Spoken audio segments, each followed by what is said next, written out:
राधे राधे सभी को, जय माता दी। कैसे हैं आप सब? आशा करती हूँ आप सब स्वस्थ होंगे, मस्त होंगे। तो पहले कार्तिक माहात्म्य का हमने पहला अध्याय पढ़ा था, जिसमें सत्यभामा भगवान श्री कृष्ण से अपने पूर्व जन्म के बारे में पूछती है और भगवान श्री कृष्ण उन्हें समझाते हैं, उन्हें बताते हैं। और आज हम सुनने जा रहे हैं कार्तिक माहात्म्य अध्याय, दूसरा अध्याय।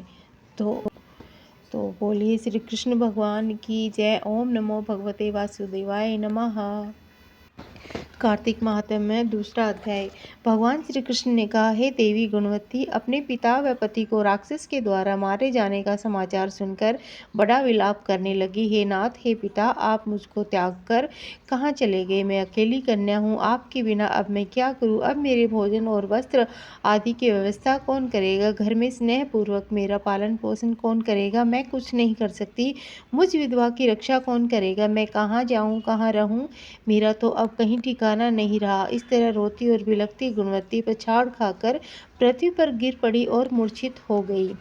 जब होश में आई तो पूर्ववत अत्यंत वरुण विलाप का कर शोक सागर में डूब गई। जब कुछ संभली तो उसे ध्यान आया कि मेरे पिता और पति की मृत्यु के पश्चात उनकी क्रिया करनी चाहिए, जिससे उनकी गति हो सके। अतः उसने अपने घर की सारी वस्तुएं बेच दी। उनके बेचने से जो पैसे उसे मिले उनसे अपने पिता और पति का श्राद्ध आदि किया। फिर वह उसी नगर में रहती हुई भगवान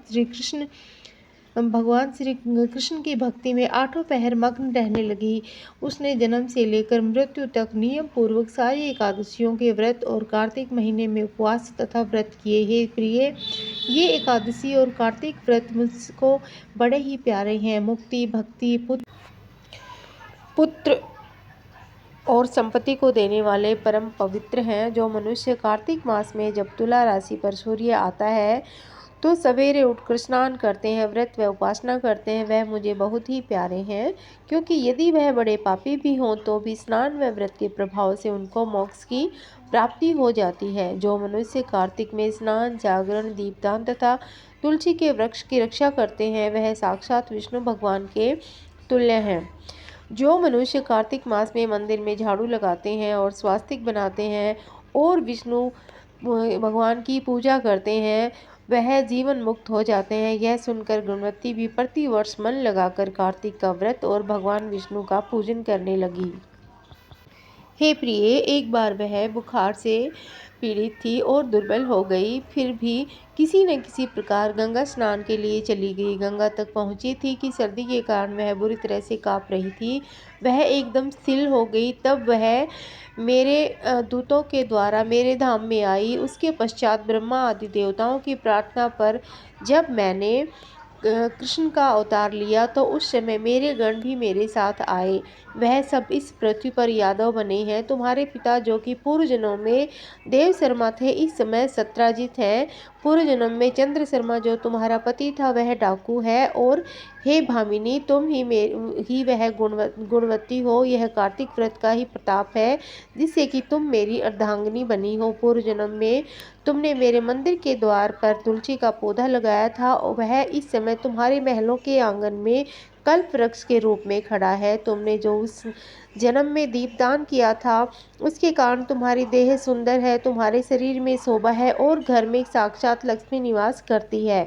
तुमने पूर्व जन्म में अपने समस्त व्रतों का फल पति स्वरूप विष्णु को अर्पण कर दिया था। उसी के प्रभाव से तुम इस समय मेरी प्रिय भामिनी हुई हो। पूर्व जन्म में आजीवन तुमने जो नियम से कार्तिक मास का व्रत किया था, उसका यह प्रभाव है कि मेरा और तुम्हारा कभी वियोग नहीं होगा। इस प्रकार जो लोग कार्तिक मास में व्रत आदि करते हैं, वह मुझे तुम्हारे ही समान प्यारे हैं।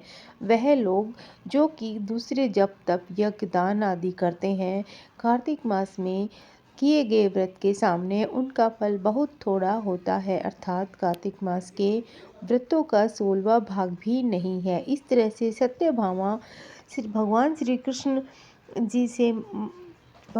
कृष्ण चंद्र जी महाराज से अपने पूर्व जन्म के पुण्य का प्रभाव सुनकर अति प्रसन्न हुई। तो दोस्तों, ये था कार्तिक मास के